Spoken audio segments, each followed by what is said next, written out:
Tierra. O sea que yo creo que ustedes tienen que romper de alguna manera un poco el hielo para ver si se hace un poco más dialéctica la clase y no tan escucha y hable. No. Ustedes ya dieron todo esto porque ustedes ya hicieron incluso el primer curso de arquitectura. Y al hablar del primer curso de arquitectura o de el primer tema de arquitectura, supongo yo de que los profesores de los distintos talleres en esa área tengan, digamos, de alguna manera la importancia de hablar. No hace falta que hablen de las 6 coordenadas, pero por lo menos que hablen de la situación. Es decir, cuando vos tenés una obra de arquitectura en el lugar que sea, acá o en la China o en la Conchinchina o en donde fuere, evidentemente que es necesario el hombre, el sitio y la técnica. Para salir el hombre de la Tierra e ir al espacio, efectivamente necesitó el hombre, el sitio y la técnica. El sitio era desconocido. Se sabía que no se podía salir de eso que había planteado nuestro profesor colombiano. ¿Cómo es que se llama? ¿Cómo se llama el profesor al que le escucharon en la clase pasada? Antepasada, no me acuerdo cuándo fue. Pasada. ¿Quién recuerda? ¿Cómo se llama? Alberto Saldarriaga. Muy bien. Alberto Saldarriaga. ¿Por qué pico no háblanse, Dios? Alberto Saldarriaga. ¿Se acuerdan ustedes del primer mapita que puso al hombre en el centro? Después hay una segunda capa, hay una tercera capa. Uno es lo construido, la siguiente capa es la naturaleza y la cuarta capa es lo cósmico, lo espacial. A ese lugar cósmico es efectivamente que hay que llegar con una técnica diferente. Ya no es con palo y con paja, ni con tierra, ni con pasto. Ahí ya hay que ir con una escafandra, con un vehículo preparado para recibir muchísimas cosas, condicionantes que seguramente el espacio define y destina. Entonces, yo quiero que ustedes empiecen a ¿cómo se llama? A demostrar que están con intenciones de recibir conocimientos claros porque yo me estoy dando cuenta nomás que todas las arquitectos que se han recibido y que están trabajando, todos aparecen con el jockey, ese protector guaú de en la obra, ¿verdad? Aparecen como si fuese que hay una superpotencia presentada ahí. Pero si esa superpotencia que está ahí no habla, entonces como no hablan ustedes, no hay forma de formarse. Es decir, a la hora de la verdad, la formación se hace con emisiones de un lado como nosotros y también emisiones de ustedes con el otro. Es decir, o estando de acuerdo o preguntando cosas o no estando de acuerdo. Eso es importante. Entonces, ¿de qué sirvió esa hermosa primera charla que dio nuestro amigo Saldarriaga? Precisamente adelantando un poco o compaginando un poco estas coordenadas que nosotros estamos dándole a ustedes, como que las 6 coordenadas fue el inventor, el profesor Nelson Vallardo. Él no inventó nada. Él lo único que hizo es para hacerlo más cognoscitivo o más participativo o más entendible, programó esas 6 coordenadas, digamos, 3 locales y 3 universales. Y 3 universales porque son universales. A la verdad, acá como en la China se necesita un espacio. Acá como en la China se necesita una forma que no es precisamente la misma que tenemos nosotros. Allá hay una dirección mucho más fuerte, conectada, digamos, con la cultura. Es decir, todos los órdenes formales de la arquitectura producida en el globo terráqueo obedecen fundamentalmente obedecen a los lugares, a los sitios, a la gente.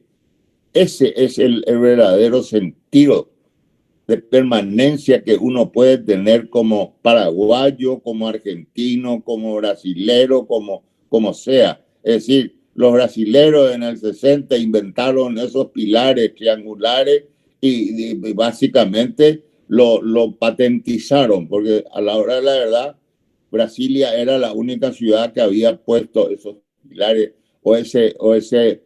esa conformación o esa forma de alguna manera que definió espacialmente y formalmente un montón de programas arquitectónicos. Ellos y tal es así que de alguna manera esa reprise que hay en Brasilia apareció en el Hotel Guaraní y más adelante en una galería que andan por ahí por la calle Palma que se usaron. Es decir, finalmente las formas nadie es dueña. La forma es una combinación de puntos, una combinación de líneas, es una combinación de sentimientos. Es la arquitectura a la hora de la verdad. Y eso es lo que nosotros tenemos que aprender, a pensar la arquitectura. El pensamiento de la arquitectura viene precisamente enlazado, enganchado con el lugar, con la persona que va a habitar en ese lugar y con las posibilidades técnicas que ese hombre que tiene en ese lugar puede disponer para resolver una suerte de espacio habitable. Se han de acordar el famoso árbol en el cual el hombre diseñó una suerte de cono. ¿Por qué diseñó una suerte de cono y no hizo plano? Y no diseñó plano porque llueve. Y entonces, si es plano y llueve, el peso del agua pasa al espacio interior. Sin embargo, lo hizo cono para que el agua resbale sobre las hojas. O sea que hay todo un sentimiento de inteligencia, porque de alguna manera, si la arquitectura desarrolló todo lo que desarrolló hasta el día de hoy, es porque evidentemente el hombre tiene esa capacidad intelectual y capacidad, digamos, vivencial de ir formando determinadas cosas, determinados objetos, de tal o cual forma porque lo piensa, lo siente. Y esa es la arquitectura. La arquitectura es sentir el espacio, sentir dónde va a estar ubicado. No es tampoco poner una cosa con la forma que quiera tener ubicado en cualquier sector de la ciudad. No se olviden de que el hombre hizo sus primeras formas, generó los primeros espacios sociales, creó los primeros centros urbanos, diseñó unas aproximaciones de tipos de contenedores habitacionales, formales, funcionales y desde el punto de vista, ¿cómo se diría? No quiero poner la palabra religión, pero es una palabra mística, digamos. Lo místico, es decir, cada grupo humano en determinado sector del planeta tenía un sentimiento del ser superior y ese ser superior de alguna manera estaba reflejado formalmente en su arquitectura en esa época. Ya eso se dejó de lado básicamente en nuestra globalización ridícula que nos altera fundamentalmente el pensamiento de la arquitectura de esta parte sur del continente. La parte sur del continente es muy diferente a la parte norte del continente. Nosotros no tenemos frío de 30 o de 20 o de 15 grados bajo cero, ni de 1 grado bajo cero. De vez en cuando por ahí se asoma alguna escarcha más fuerte, pero en general es un sitio, ¿cómo se llama? De qué tipo de clima, ¿no es cierto? es un clima cálido, tropical, es un clima de calor, y el clima de calor genera una cosa diferente. ¿Cuáles fueron las tipologías que fueron evolucionando a través de la historia en el consenso de Paraguay o del sur, por decirle? Y nosotros estamos no en el hemisferio norte, estamos en el hemisferio sur, pero nosotros señalamos el norte porque fueron ellos los que vinieron a contarnos de que existen. Sin embargo, hay algunas leyendas por ahí que algunos tipos de personajes también viajaron hacia el hemisferio norte.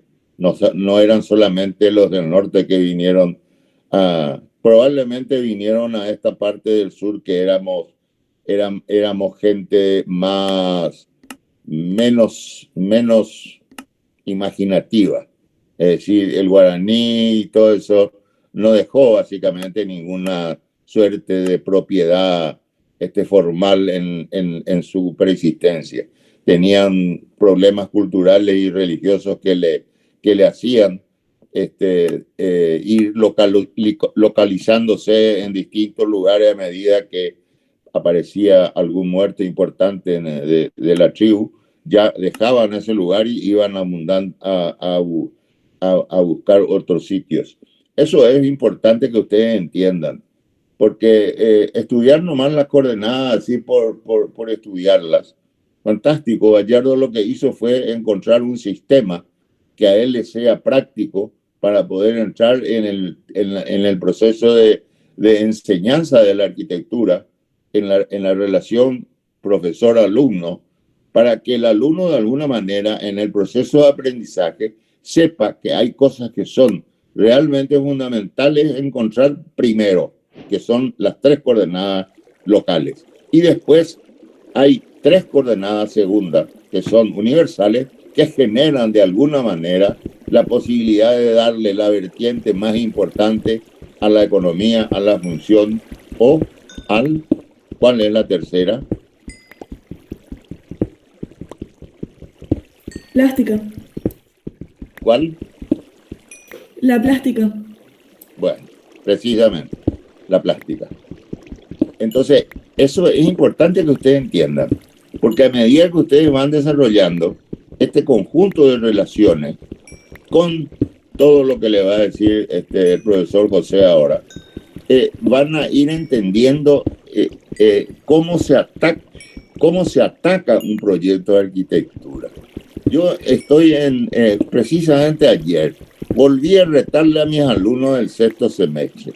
Están en el 6º semestre.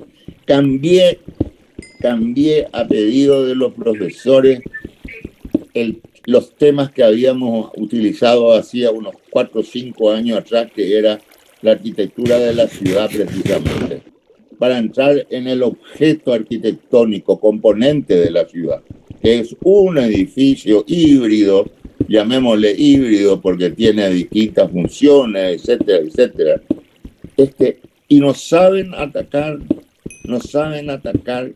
cómo poner un programa de arquitectura dentro de un espacio arquitectónico, dentro de un espacio tierra, de 500, de 600, de 1000 o de 100, de lo que fuera, el metraje que fuera el terreno y el programa que tenga el edificio, define básicamente la conjunción de elementos que van a ir a integrar ese proyecto arquitectónico dentro de ese espacio tierra. Eso es fundamental. No se sabe cómo arrancar.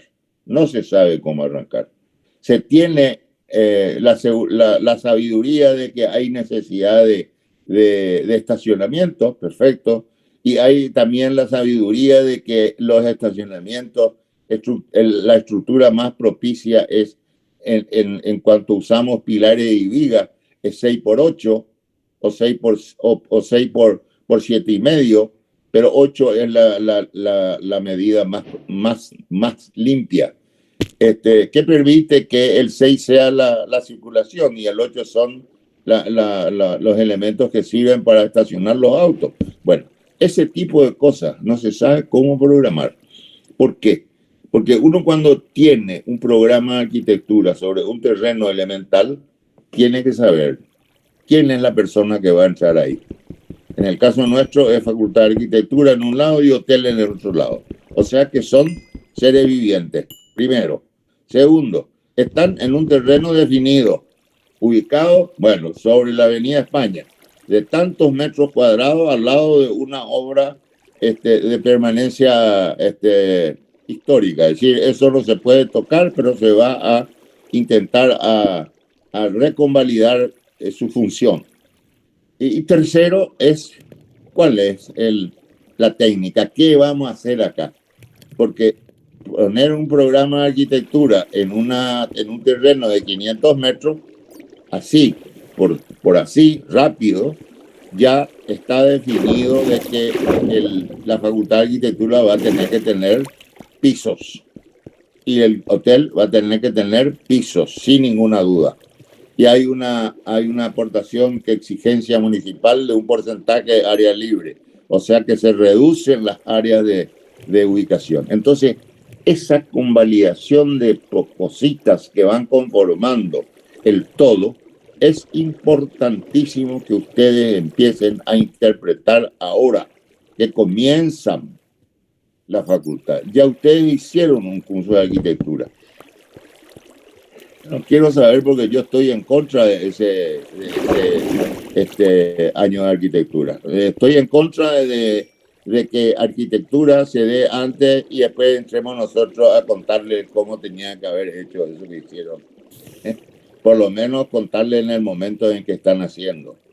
O sea que la teoría del segundo semestre debería de bajar a la teoría del primer semestre, en concordancia con la parte del proyecto.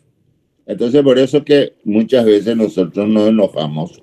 No es enojo realmente, pero es un poco de molestia, en el sentido que estamos preguntando cosas que suponemos que los distintos profesores de los 6 talleres hablen de todas estas cosas para hacer lo que ustedes hacen. Para hacer una caja cualquiera sea, que es la que se hace en nuestro taller, o por ejemplo, en lugar de poner un puesto de espera de ómnibus, a lo mejor no es solamente un puesto de espera. A lo mejor es un puesto de espera, es un lugar donde vos podés comprar tu ticket para el famoso, ¿cómo se llama? El boleto electrónico ese que sirve para robar. La única macana que ustedes no pueden robar, roban los otros. Entonces, ese tipo de cosas no entendemos, y no hay caso. Y miren que hace casi más de 40 años que estoy pidiendo para que se baje. No hay caso. No hay caso porque la estructura de poder es la estructura de poder.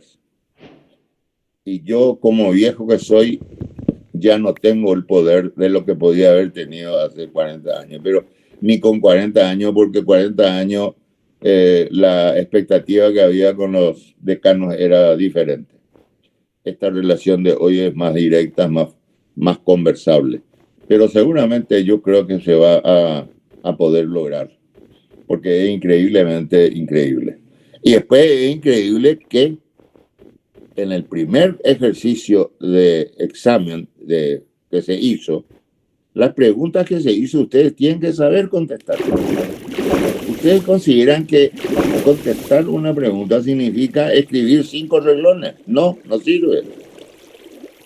No sirve 10 tampoco, si vos no contás el contenido de lo que se te pregunta. Esa es la base. Bueno, paro aquí porque si no voy a seguir hablando y le voy a cortar la inspiración a mi querido José. Adelante, José. Bueno, ahí el arquitecto Pablo ya nos habló de las coordenadas. ¿Cuáles son las que ya vimos? Vuelvo a preguntar.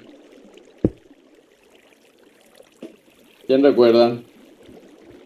Hombre, sitio y técnica. Sí, y esas eran las coordenadas. ¿Cómo le llamábamos a ese grupo?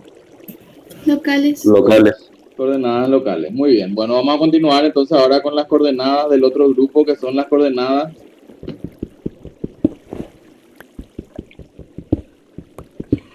Las otras coordenadas son las coordenadas de qué grupo? Universales. Universales. Universales. ¿Y por qué le llamábamos universales? ¿Alguna idea? Por comparación con las locales. Porque se pueden aplicar sin importar la ubicación geográfica. Asimismo, Fiorella, porque digamos que tienen los mismos criterios en cualquier lugar, ¿verdad? En cambio, los criterios para el hombre, para el sitio, lógicamente para el sitio, ¿verdad? Y para la técnica, variaban de acuerdo al sitio en el que estábamos trabajando. Bueno, y las tres coordenadas son universales, son FPE, función, plástica y economía. Por ahí escuché en una clase que hay sobre Bayardo, que está creo que en YouTube. Los uruguayos le descubrieron hace poco nomás a Bayardo como teórico de la arquitectura. Y dicen que la P de plástica podía haber sido realmente la F de forma, pero que por un tema didáctico y de hacerlo más comprensible, Bayardo había elegido la palabra plástica para no tener dos F ahí arriba, ¿verdad? Bueno, eso ya es una interpretación ahí de los autores de la charla esta que hay. Si pueden buscar esa charla, creo que está en YouTube sobre Bayardo, en el Uruguay. Bueno, José, al hablar de forma, de alguna forma estamos hablando de plástica. Y sí, Porque por la eso, forma genera son casi... una dimensión, un material, Sí, color, no son y sinónimos, pero están por ahí cerca, ¿verdad? determinante de componentes de elementos. O sea que no sé por qué, pues puede ser una y otra, no hay problema, pero a lo que quería llegar nomás es que la plástica de alguna manera Es está forma. incluida en la forma sí o sí. Claro, por supuesto. Si buscamos en los diccionarios, seguramente que vamos a encontrar que las definiciones están relacionadas, ¿verdad? Correcto. Bueno, pero quedaron entonces función, plástica y economía. Y a ver un poco algo. ¿Se acuerdan de cuál era el eje principal de las coordenadas, del diagrama de las coordenadas? Hablamos al comienzo, ¿se acuerdan? ¿Se acuerdan que dijimos que el eje vertical era el más importante? Entre las coordenadas locales, ¿cuál estaba ubicada en el eje vertical? El hombre. El hombre. ¿Y cuál vemos ahora que está ubicada entre las universales? Economía. La economía. Y bueno, después vamos a ver por qué ubica Bayardo a la economía como la coordenada universal principal y no a la función o no a la plástica, ¿verdad? Tiene que ver con su visión de la región en la que estamos, y creo que ahí fue donde más visionario fue Bayardo. Bueno, la primera coordenada universal, la función, reconoce en este edificio.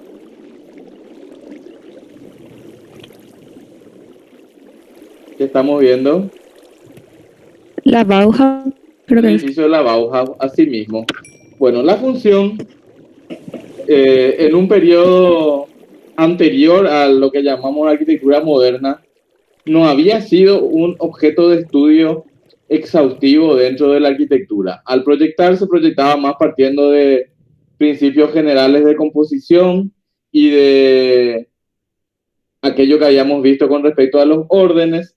Sin embargo, con la complejización de la vida a partir de la revolución industrial, empezó a ser el tema acuciante, el tema de la función, porque las actividades que se realizaban dentro de los edificios empezaron a ser más complejas. Entonces eso hizo que al comienzo del movimiento moderno el tema de la función fuera prácticamente el tema principal de la arquitectura, sobre todo en este periodo de la arquitectura moderna que llamamos el funcionalismo. ¿Quién es el autor del edificio de la Bauhaus? ¿Se acuerdan?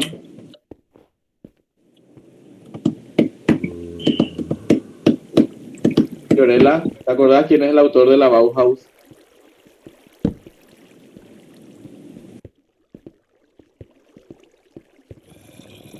Walter Gropius. Walter Gropius, muy bien. Justamente a Walter Gropius le incluimos o le incluyen los historiadores en un momento de la arquitectura que llaman la arquitectura funcionalista. Y bueno, ¿y por qué vino esto? Bueno, por una visión así como racional y analítica del ser humano y de las actividades del ser humano, que quiere desmenuzar hasta el último detalle o hasta el último componente en las actividades humanas, la forma en que se llevan a cabo, las dimensiones que son necesarias para llevarse a cabo, y hacer como eso una especie de manual, ¿verdad? Esto es muy característico de ese momento de la arquitectura. ¿Y quiénes son los expertos, si hablamos de nacionalidades, los expertos en el tema de organizar, sistematizar? ¿Quién le parece? ¿Qué cultura europea? De analizar detalladamente, de sacar todos de ver un aspecto de todos los puntos de vista. Bueno, por ahí sí, no sé si siguen teniendo esa fama, pero son los alemanes, ¿verdad? Va a pegar mucho el tema del funcionalismo en Alemania. Gropius, por supuesto, era alemán. Y el autor de estas imágenes que estamos viendo, estas imágenes son de un libro que se llama El arte de proyectar en arquitectura, del arquitecto Ernst Neuffer, que era un arquitecto alemán, ¿verdad? Ese momento de la arquitectura entonces se caracteriza por esta preponderancia, podríamos decir, de la función y de un estudio pormenorizado de las actividades del ser humano y de las dimensiones, y era esto supuestamente el punto de partida para la arquitectura. Me imagino que ustedes se habrán dado cuenta que mucha gente todavía tiene esta forma de ver la arquitectura en su mente, principalmente los no arquitectos, pero también muchos arquitectos, ¿verdad? Incluso yo creo que cuando rinden proyectos y rinden con otros profesores van a empezar siempre o casi siempre tocando el tema de la función, ¿verdad?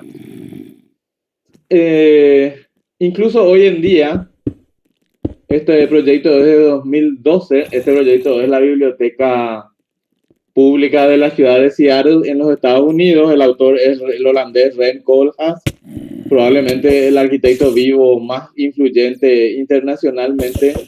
Incluso Rem Koolhaas hoy en día, en la memoria de este edificio, explica que su punto de partida había sido la función. Esta es una biblioteca que ya es el tercer edificio que se hace en el mismo terreno, porque venía quedando chica cada cierto tiempo, quedaba chico el edificio, entonces había que arremeter con un proyecto nuevo. Y bueno, Koolhaas pretende en su memoria, o dice por lo menos que pretende que este ya sea el edificio definitivo, y para ello hace un análisis funcional muy preciso y determina cuáles son las funciones que pueden llegar a tener crecimiento más adelante y cuáles no. Entonces hace como que las que van a tener crecimiento tengan posibilidad de crecer sobre unos espacios neutros que él deja entre estos espacios que van a crecer, ¿verdad?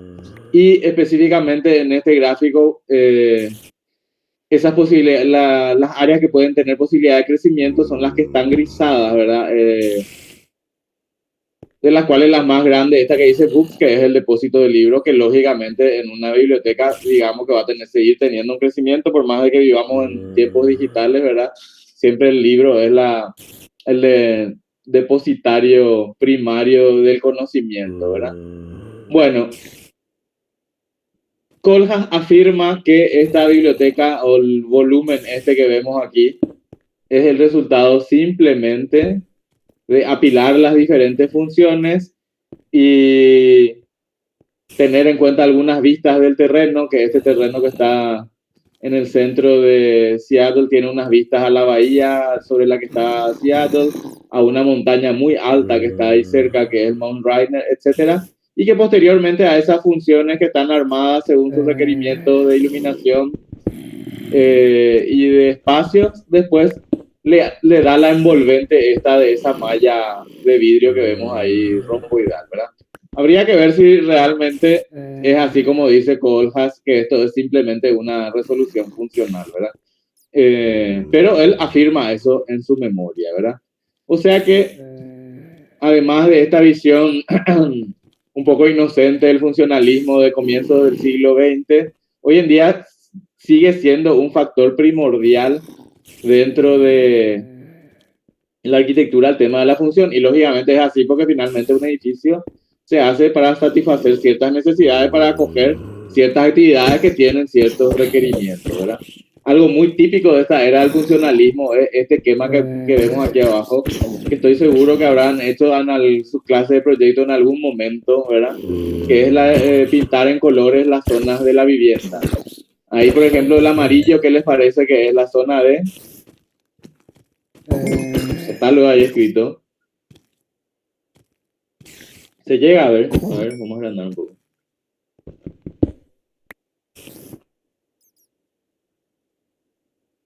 El amarillo es la zona de... Esto es un típico gráfico funcionalista, ¿verdad? Pintar por colores según las zonas. Y las viviendas se dividen en 3 zonas. No sé si ya hicieron vivienda en proyecto. ¿O están haciendo ahora?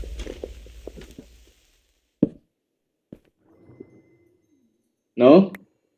Hablen. Hay 2 talleres a la mañana, ¿verdad? E y F. En algunos están haciendo vivienda.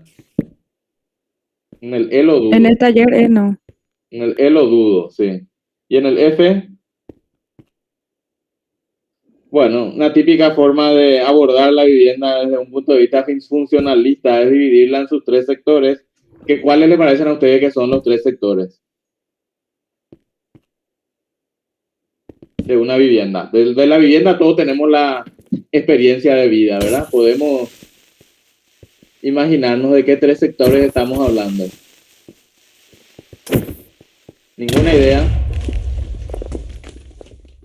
Social, privado y de servicio. Muy bien, Bianca. Así mismo, ¿verdad? Y lo que vemos aquí es un esquema funcionalista en el cual probablemente la zona de dormitorio está en alguna planta alta, ¿verdad? Por eso que nos vemos es esto celeste que está acá, zona íntima, zona de servicio esta amarilla, zona de recepción esta medio verde, ¿verdad? No sé qué color es.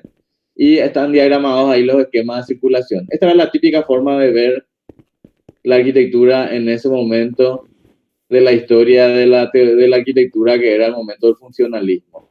Era como, antes tantos años de proyectar según principios reguladores de los órdenes y de las organizaciones, como había visto Durán, de repente despojarse de eso y ir al extremo opuesto, como suele suceder, ¿verdad? Cuando muchos años estamos en una postura de vida, cuando finalmente vemos que hay que cambiar, nos vamos al extremo opuesto. Pero, ¿qué es lo que pasa con el extremo opuesto de considerar que la función es tan importante? ¿Qué les parece que pasa? ¿Qué pasa con la función a lo largo del tiempo? ¿Qué les parece que pasa?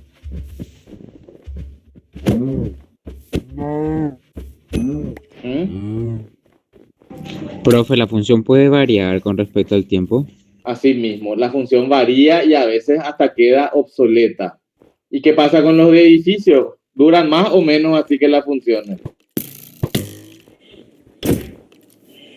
¿Alguno por ahí conoce alguna oficina que está en algo que fue vivienda, verdad? ¿Verdad que sí? Bueno, los edificios en general tienen una vida útil más larga que las de las funciones. Entonces, hay que verlo críticamente, esto de dar esta importancia fundamental a la función. No digo que no se tenga en cuenta, porque por supuesto que hay que tener en cuenta, pero vamos a ver un poco posteriormente, cuando combinemos con la plástica, función con plástica, vamos a ver que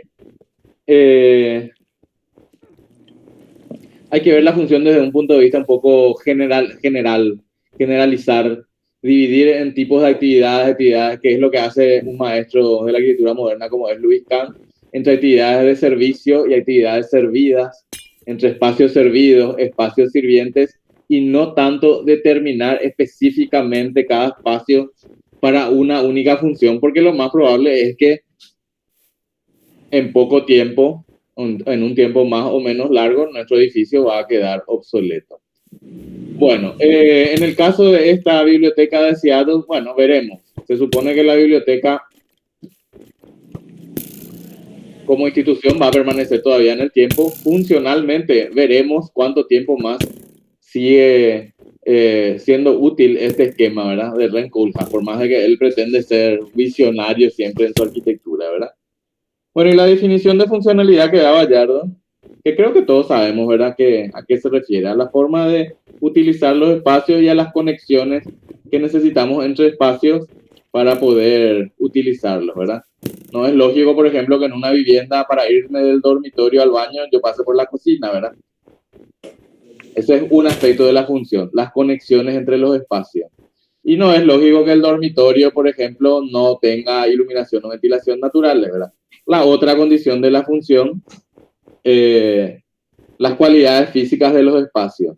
¿Y cuál le parece que es una última condición de la función? ¿Qué más necesito en ese espacio para que sea dormitorio?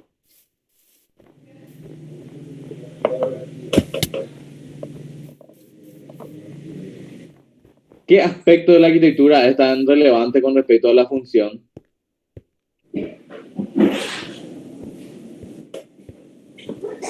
Y la forma continúa de acuerdo a la función que se realiza dentro. Sí, en la adecuación de la forma del ambiente en sí, sí, la forma en que se conecta con los otros espacios, las características físicas, pero hay algo más que le agregamos al espacio. ¿Pero qué le agregamos para estar cómodo, Leslie? Yo duermo en el piso, Los en el muebles, suelo, una cama.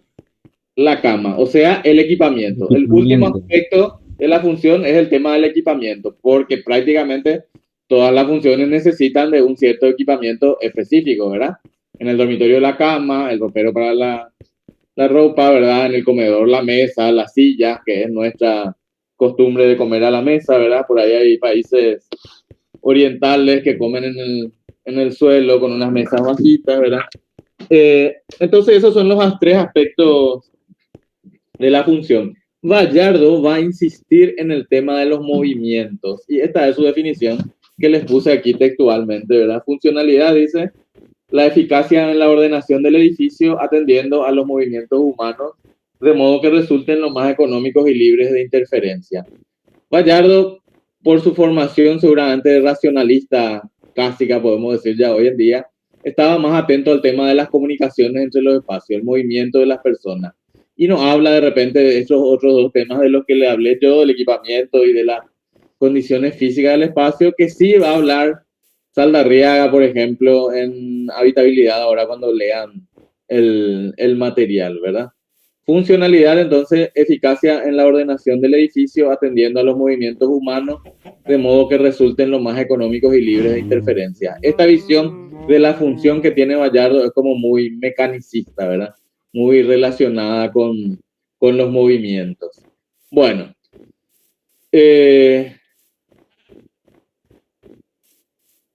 la siguiente coordenada universal, que vimos brevemente ahí la función porque después vamos a profundizar, pero combinada con la plástica, ¿verdad?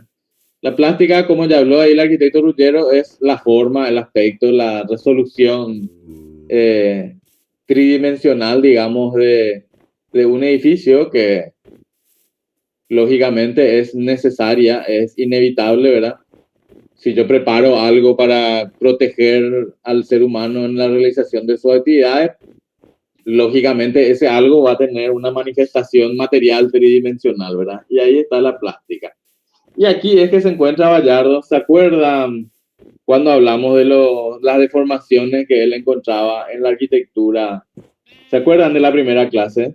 No sé si se acuerdan que una deformación que él encontraba era que la arquitectura a lo largo de la historia había estado pensado más para prestigiar o para las élites que para satisfacer realmente las necesidades de las personas. Y entonces este aspecto de la plástica estaba como deformado, exagerado, ¿verdad? Entonces Vallardo lo que pretende con su teoría, con su visión de que cómo debería ser la plástica, es de encontrar un poco una justificación racional. Siempre va a ser racional la explicación a todo lo que busque Vallardo, ¿verdad? Encontrar una justificación racional al tema de la plástica y no dejarla al simple arbitrio del capricho de cada persona. Bueno, y entonces para hacer eso lo que hace Vallardo es relacionar a la plástica con la función. Y que al final nos muestra a él que es lo que se hace en el diseño en general. Por ejemplo, esta jarra que tenemos aquí a la izquierda.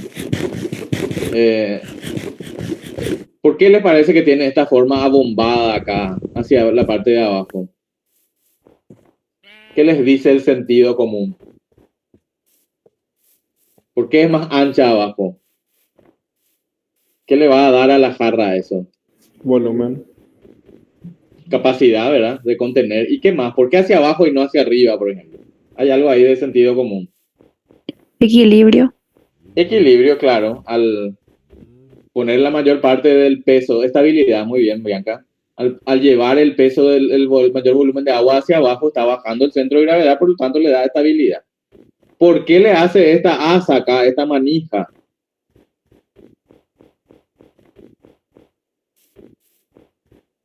Más que obvio, ¿verdad? ¿Por qué? ¿Qué decís, José? Para sostener. Para sostener, ¿verdad? Para tomar, ¿verdad? Para el agarre, ¿verdad? ¿Y por qué esta forma puntiaguda aquí? Para verter el líquido. Para verter el agua, ¿verdad? Todos estos aspectos están tenidos en cuenta, pero además, esta jarra, ¿les parece bella? ¿En cuánto puede ser bella una jarra? ¿La comprarían, por ejemplo, si su precio es razonable? Sí, dice José, sí, es linda, es una jarra linda, ¿verdad? Bueno, la llave, algo mucho más utilitario que la jarra, ¿verdad? La jarra por su tamaño está como más a la vista y puede estar expuesta y qué sé yo, ¿verdad? Pero la llave, ¿por qué les parece que tiene esta parte plana y más ancha de un lado? Para poder agarrarla.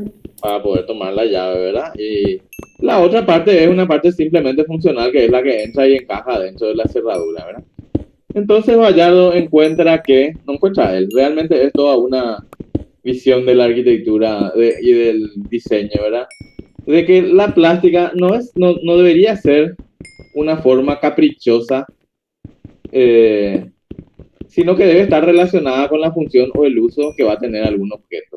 Y así como esta jarra y esta llave tienen una forma o una plástica que son resultado de sus funciones, no únicamente de la función, ¿verdad? Pero en buena parte, ¿verdad? Así también la arquitectura debería ser resultado de esa función o del uso que va a tener un edificio. Y para ello Vallardo se vale de esta definición creada o ideada por Sven Hesselgren, que es un teórico de la arquitectura, el lenguaje de la arquitectura. Dice que la expresividad es la propiedad que tienen las formas de dar una idea concreta de la función que se les asigna. Desde este punto de vista, esos dos elementos que vimos, la jarra y la llave, tienen expresividad, ¿verdad que sí? Las dos mirándoles nos dan una idea de la función o de cómo se usan, ¿verdad? ¿Verdad que sí? Bueno, esta definición de expresividad va a ser fundamental para la arquitectura desde el movimiento moderno hasta ahora y deberían grabarse, pero no sé, a fuego esto en la cabeza, que es la expresividad según Sven Hesselgren en el lenguaje de la arquitectura, porque probablemente en todos sus años de proyecto en la facultad y luego en su experiencia profesional van a trabajar con este tema de la expresividad, consciente o inconscientemente. Para mí es mejor que lo hagan conscientemente, ¿verdad? Quería agregar algo, Sí. José, Sí. de la parte de expresividad. Generalmente la expresividad también coincide con la visión, la condición y la aprehensión. Es decir, hay tres elementos que se conjugan con el objeto que vos estás mirando. Y la expresividad que te define ese objeto muchas veces es producto de mayor consumo, de mayor venta. Entonces, dentro de ese campo, por ejemplo, de la arquitectura y de la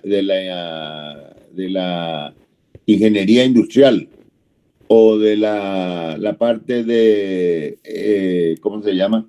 Estas carreras que son colaterales a arquitectura, hacen de que precisamente la expresividad sea un elemento fundamental en la producción de los objetos. Y ustedes se van a dar cuenta en la evolución que tuvo ese objeto elemental que es el cuchillo. El cuchillo fue primero de madera, después fue de un pedazo de hierro encontrado por algún lugar como una masa que la fue trabajando, y así sucesivamente fueron encontrándose objetos fundamentales. Y lo importante de todas estas cosas es que la mayoría de los objetos que son útiles tienen precisamente la característica de saber primero qué es, cómo hay que usarlo y de qué forma. Y precisamente en esta jarra que está acá, que es la que mostró José, aparte es por diseño, porque ustedes, acá José podía haber puesto 10 tipos de jarras. Hay una jarra que puede ser con la boca más grande y recta abajo. Hay una forma que puede ser un tubo de 10 o de 15 centímetros recta. Lo importante es que una suerte de este tipo de dibujo amerita que es un objeto que sirve para servir, porque tiene una boca y tiene un lugar donde se puede agarrar para poder hacer el servido.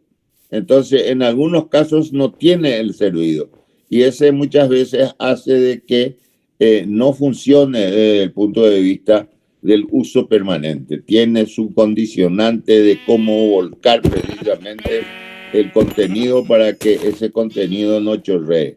Sin embargo, en un objeto, esto que está puesto acá en pantalla, hace de que ese piquito que tiene generalmente hace más eficaz la servida.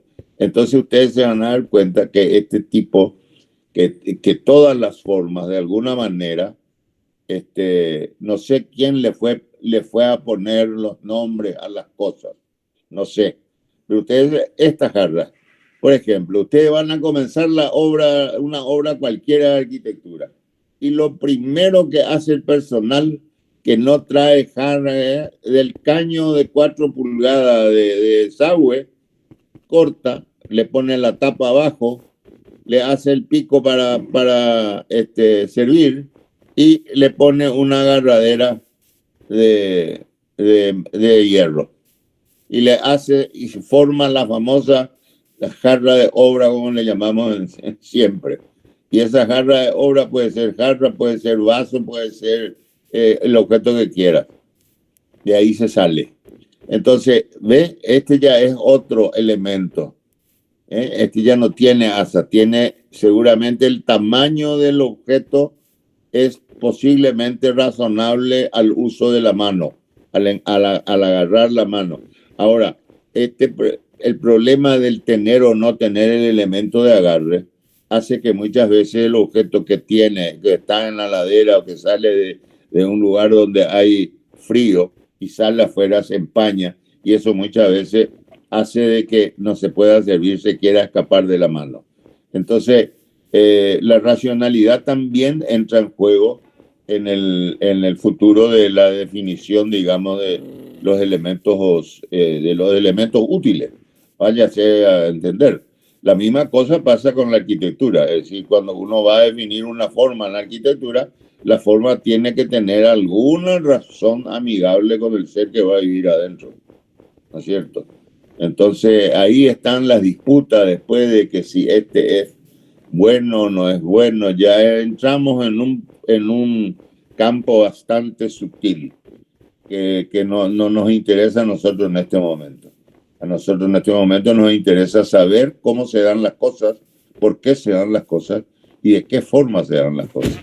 Y así como José puso los ejemplos de los elementos, digamos, de utilidad diaria, también el espacio tiene utilidad diaria, por lo tanto tiene que tener también una respuesta desde el punto de vista plástico importante, en cuanto al color, en cuanto a la materialidad, en cuanto a las dimensiones del espacio, a la altura, a la conexión con el espacio exterior.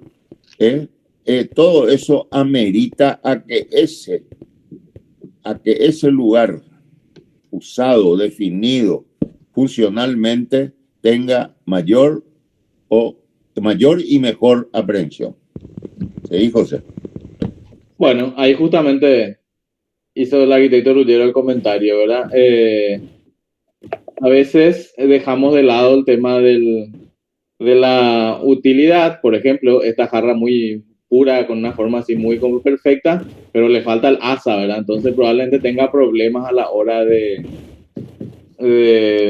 utilizarse, ¿verdad? Bueno, de la misma manera, entonces la arquitectura también es, así como dijo el arquitecto Pablo, un bien de uso y que tiene que cumplir con ciertos requerimientos, ¿verdad? Y es lo que hace Vallardo, ¿verdad?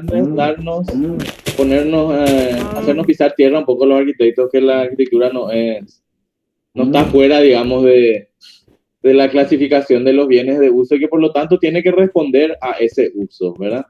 Y lo que dice Vallardo es que relacionar la plástica con el tema del uso o la forma en que está fabricado algo nos va a solucionar unos temas de la subjetividad que relacionamos generalmente con la plástica, ¿verdad?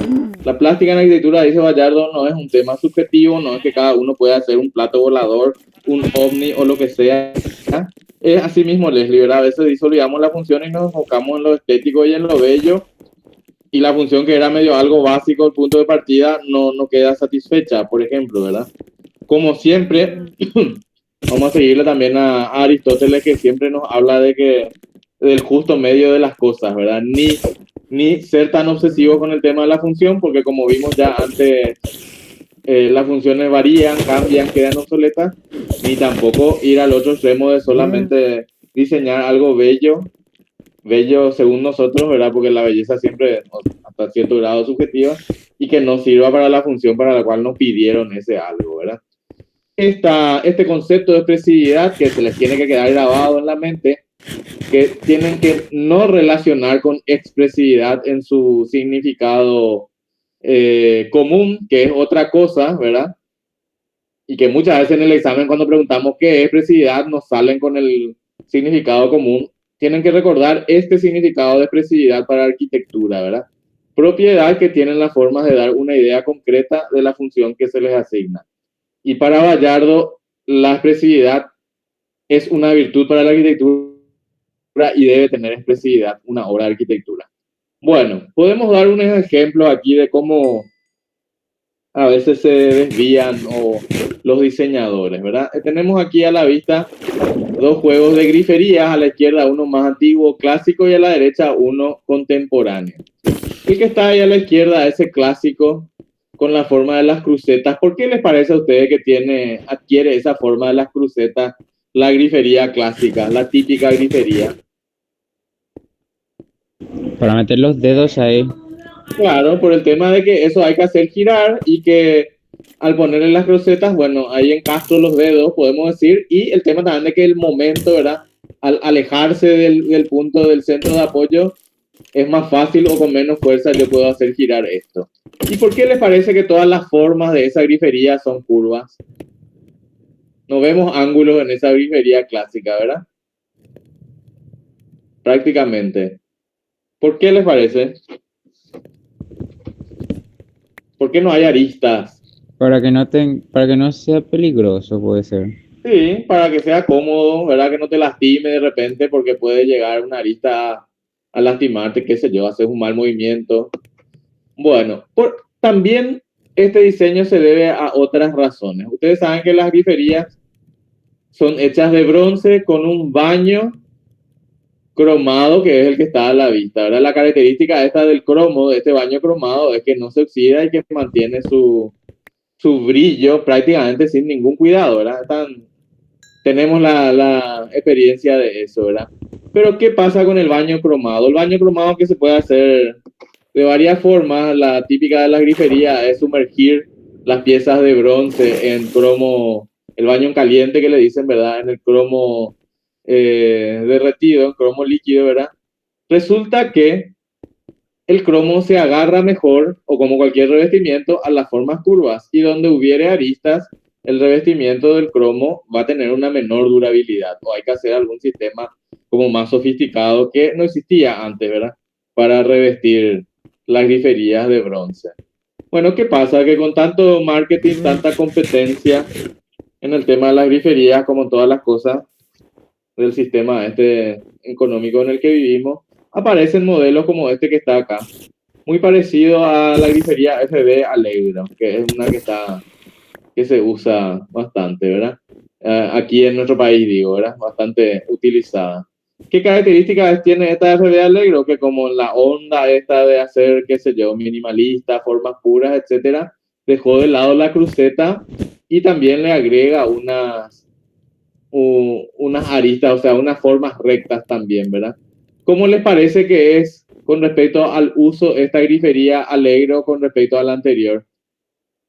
Profe, yo diría que es poco funcional porque tú tienes un poco de jabón por la mano y ya no puedes abrir eso. Así mismo es poco funcional y es la realidad con la Allegro. Esta que vemos acá tiene como 2 franjas de goma ahí, ¿verdad? Que ya es un agregado posterior al diseño como para que se trabe ahí con la goma, ¿verdad? Pero la goma no dura lo que dura el cromado, por ejemplo, ¿verdad? Bueno, entonces tenemos un problema ahí de uso y además tenemos un problema de fabricación.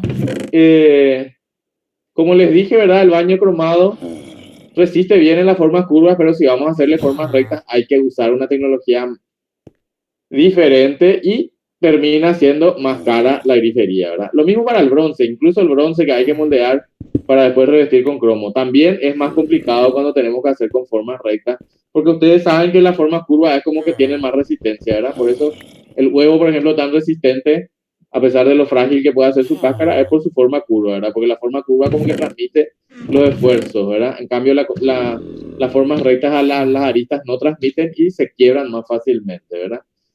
Bueno, Hay digamos que que agregar algo a esto sí, para entender un poco el por qué empiezan a aparecer los diseños distintos. Es decir, las épocas de uso de estos elementos generó siempre un estatus de alguna manera.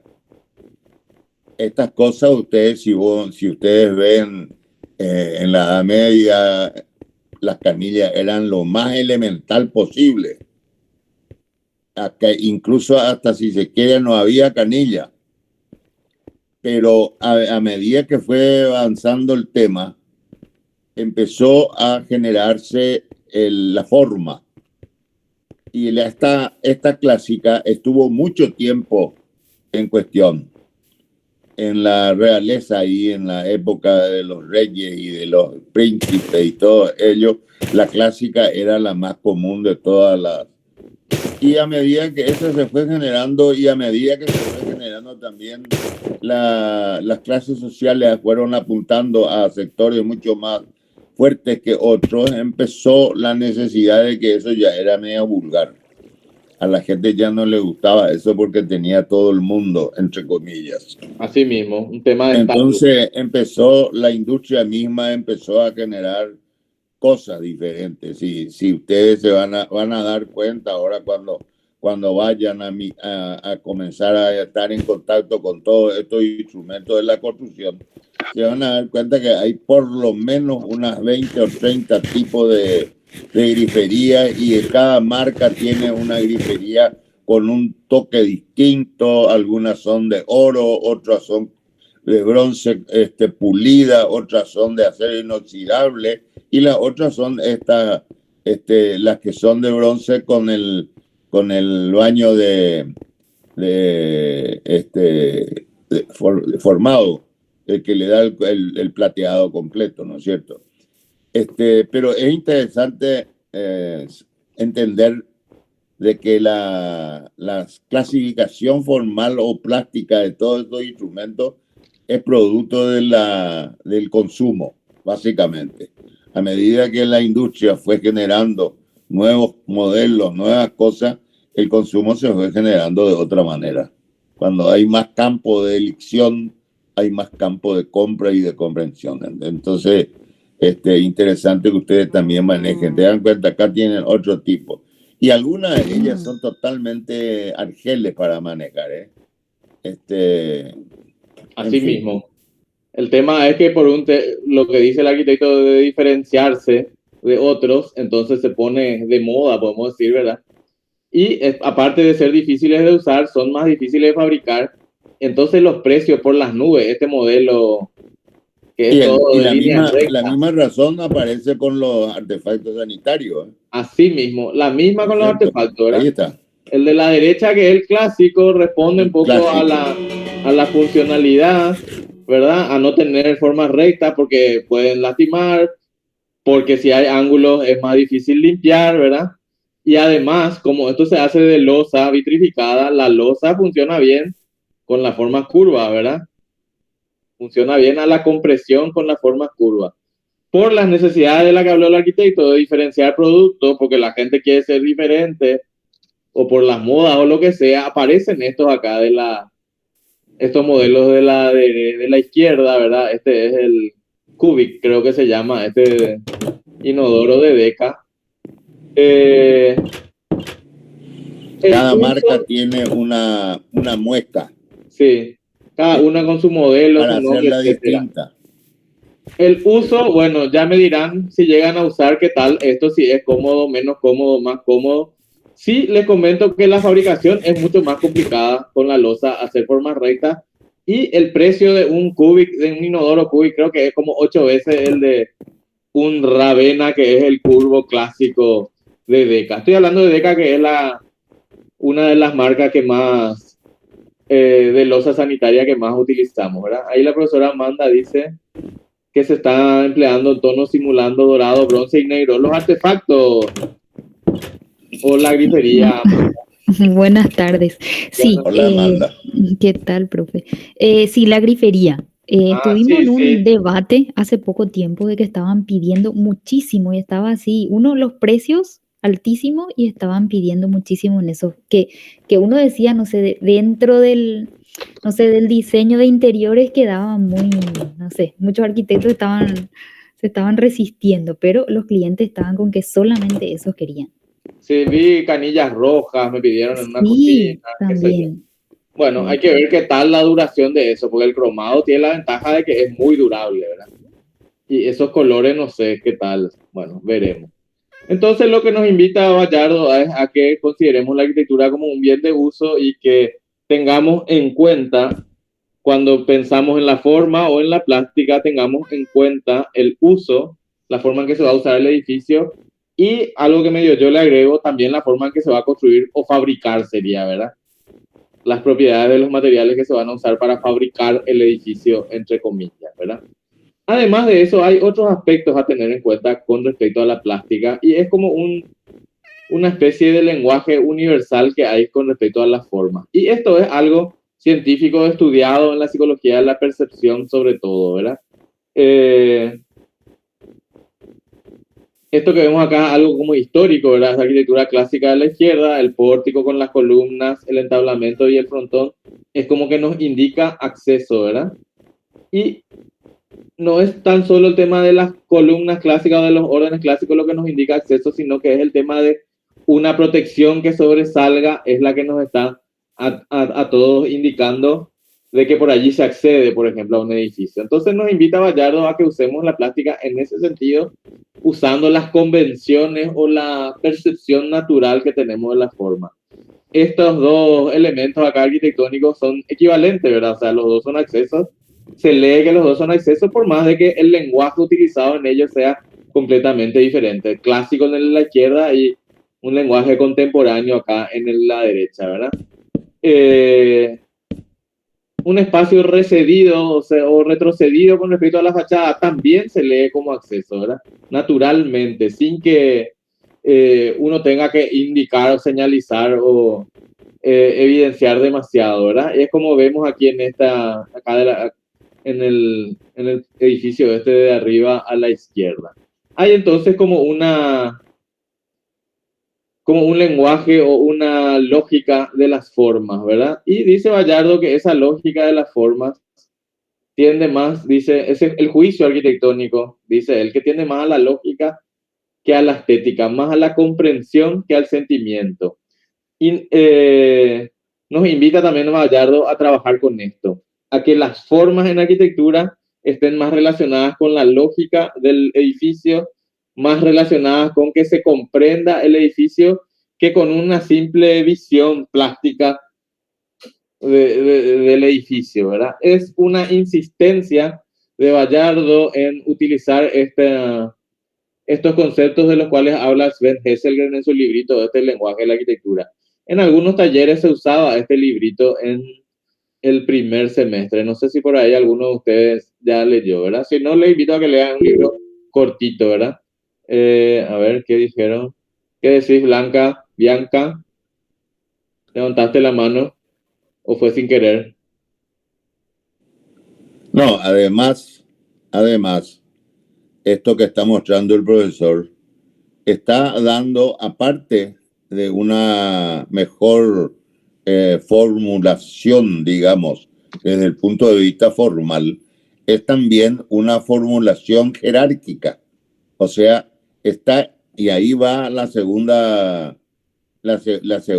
diapositiva que está pasando él, que es o sacando un techo o ingresando en la época primaria, digamos, la jerarquización se daba precisamente por esa pilastrada y el tímpano, y había una forma, digamos, diferente de hacer entender de que ese era el ingreso, o de la otra. Es decir, de alguna manera indica, digamos, dirección más importante. Seguí nomás, José. Bueno, ¿qué es lo que estamos viendo acá? El acceso, por ejemplo, retrocedido o con un techo que sobresale, es como que nos está invitando a acceder por ahí, ¿verdad? Entonces nos invita Bayardo a que cuando trabajemos con la plástica no hagamos con simple subjetividad o capricho, sino que tengamos en cuenta esta especie de lenguaje natural o de concepción, de entendimiento natural que tenemos los seres humanos de la forma, ¿verdad? También desde ese punto de vista nos habla de que relacionamos, por ejemplo, las líneas horizontales con la calma, la paz, la estabilidad, las líneas curvas en general con la suavidad, sin embargo los ángulos con la rigidez y con la tensión, los ángulos, y las líneas verticales con la espiritualidad. Esto de vuelta está comprobado científicamente con la psicología de la percepción. Entonces nos invita Bayardo también a trabajar con estos elementos cuando hagamos arquitectura. De hecho, hay un momento de la historia de la arquitectura que estaba muy marcado por el tema religioso. ¿Cuál es ese momento? ¿Qué me dicen? Que la religión era el centro de las vidas. ¿En qué momento fue eso de la historia? Durante la Edad Media. Durante la Edad Media. ¿Y cuál fue la respuesta arquitectónica en la Edad Media, Josías? Las iglesias basilicales. De un estilo que conocemos como cuál principalmente. El gótico. Como el gótico. ¿Y cuál es la característica del gótico? Justamente la verticalidad, ¿verdad? Relacionando o aprovechando esa sensación que tenemos de las líneas verticales, espiritualidad, porque es como que se elevan hacia el cielo y de alguna forma relacionamos arriba con lo espiritual, ¿verdad? Y abajo con lo terrenal o con lo corporal, etcétera, ¿verdad? Bueno, nos invita Bayardo entonces a que trabajemos con estos elementos. Y después nos da una serie de recomendaciones también con respecto a las formas, ¿verdad? Por ejemplo, si yo tengo un rectángulo y tengo que dividir el rectángulo en dos partes, el rectángulo 1 que ven ahí está dividido en dos partes iguales o desiguales. Desiguales. Desiguales, obviamente desiguales, ¿verdad? Y el rectángulo 2, Fiorella, Creo que también, pero no es tan obvio. no es tan obvio, hay una ambigüedad, ¿verdad? ¿Y cómo te hace sentir esa ambigüedad, Fiorella? Un poco más insegura, no es tan claro, no transmite tanta tranquilidad, creo. ¿Y no te molesta? Sí, resulta un poco Sí. incómodo. ¿Verdad que sí? Bueno, entonces Bayardo nos invita, parece que fue un error, dice José, ¿verdad? No sabemos si en efecto queríamos hacer desiguales o queríamos ser iguales y nos salió mal. Bayardo nos invita a dejar de lado la ambigüedad en la arquitectura. Todo lo opuesto a lo que nos decía Venturi, si es que se acuerdan de aquellas clases, ¿verdad? Algo que le criticaba a Venturi a la arquitectura moderna es que dejaba de lado la ambigüedad, pero Bayardo es muy moderno, ¿verdad? Es muy dentro de la tradición racionalista. Nos invita a dejar de lado la ambigüedad y a ser contundente con lo que hacemos, ¿verdad? En nuestro proyecto. Nos da como una serie de consejos o de su visión de cómo debería ser la parte de la plástica basándose en temas que son científicos de percepción. Por ejemplo, si tengo una serie de rectángulos, el de la izquierda, más parecido a un cuadrado, también nos pone un poco nerviosos, ¿verdad? El de la izquierda. Porque como dijo Josías con respecto al rectángulo anterior, no entendemos si es un error nomás de que se quería hacer un cuadrado y salió mal dibujado, ¿verdad? ¿Verdad que es así? Evitar la ambigüedad en esos casos. Si voy a elegir un rectángulo, elegir ya un buen rectángulo en el que sea evidente que es un rectángulo y no este rectángulo de la izquierda, por ejemplo, que no se entiende si es un rectángulo o un cuadrado. También nos dice Gallardo, esto también basado en investigaciones, que si les damos a la gente a elegir un rectángulo favorito entre estos, van a elegir un rectángulo preciso, que es ¿cuál rectángulo? Del cual ya hablamos. ¿Se acuerdan? ¿El áureo puede ser? El rectángulo áureo, que en este caso es el que está en el medio, ¿verdad? Ya hablamos en la clase esta de cuando hablamos de, creo que de Renacimiento, de las teorías del Renacimiento o algo, ¿verdad? Eso también está comprobado científicamente. Se le entrega a la gente diferentes rectángulos y eligen naturalmente por algún motivo, vaya uno a saber por qué, está en nuestras mentes. Las proporciones como más, son como más agradables las del rectángulo áureo y de hecho están, por ejemplo, en las tarjetas de crédito, están, por ejemplo, los rectángulos áureos en las postales, etcétera, etcétera, ¿verdad? Nos invita entonces Gallardo de la Plástica a trabajar con toda esta justificación y no pretender simplemente hacer una forma rara por nueva o por lo que sea. Además, nos hace otras recomendaciones que ya tienen que ver con la realización de la arquitectura. El tema constructivo es como que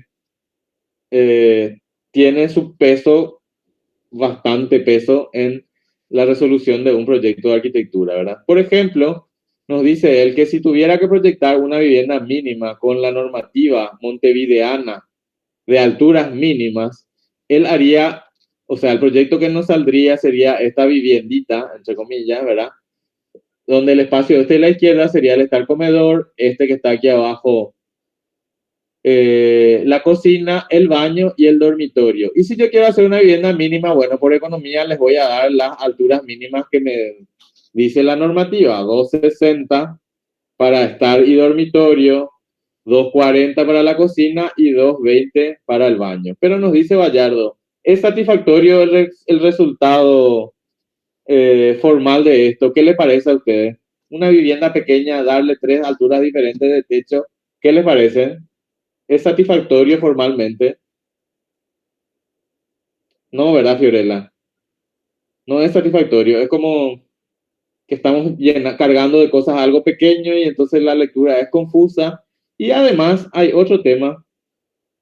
Ahí dice Josías que lo mismo le pasó con su proyecto, cortar mucho la volumetría queda mal. Sí. Por un lado, luego está ese tema de la unidad, ¿verdad? Que siempre buscamos la unidad en la obra de arte, ¿verdad? Y por otro lado, hay un tema práctico también aquí. Constructivamente, ¿qué les parece? ¿Va a ser más fácil hacer un techo de una altura única o un techo? Sí, ahí eso mismo, Enzo, puede llevar Un techo problemático. ¿Cómo? Sería un techo problemático de desarrollar. Un techo problemático constructivamente, encofrado, suponiendo que sea de hormigón, aislación hidrófuga, ni qué decir lo problemático que va a ser, ¿verdad? Entonces también nos invita Gallardo a que no solamente tengamos en cuenta los aspectos de la expresividad o de la función, también el tema de que la arquitectura es un artefacto construido y como tal, artefacto entre comillas, ¿verdad? Y como tal, tiene las limitaciones propias de los materiales con los que construimos, ¿verdad? O sea que finalmente lo que nos dice Gallardo es la plástica en la arquitectura no es un capricho, no es mera subjetividad, sino que está relacionada con ciertos aspectos, ¿verdad?